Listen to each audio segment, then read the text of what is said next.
Kumusta ang bagong anak? Pumutok na baga ang paano bigay? Diyos ko po, ano nangyayari sa iyo? Ang anak! Anak! Sige, ire! Ire, anak! Anak, umiri ka! Hindi porket ikaw operada, magiging malungkot ka sa buhay. Ire, anak! Nadayo na magpapaanak. Pagka na rin naman, babagong opera, nadayo na magpapaanak. Eh, wala kang magagawa. Midwife ako eh. Wala kang magagawa. Ang hirap ng paanakin ng paano bigyan ang lala. Ay, gadram ang paano bigyan ng batang ito eh. Ano masasabi mo?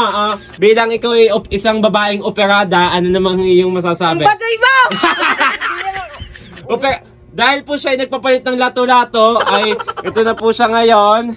Siya na po si Sino? Mark Ginwell. Mark G. Margie. Di ba Mark G ang pangalan mo? Di? Mark G. Well. Mark Ginwell. Siya na po si... Pinag-iwalay pa. Parang ngipin mo, hiwa-hiwalay.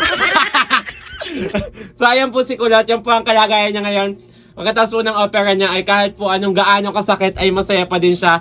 Ayun po ang sunod naman daw po niya ipapa-opera ay ito. Hindi naman. Ito pa, ano ka? Paano bigay? Ano ka?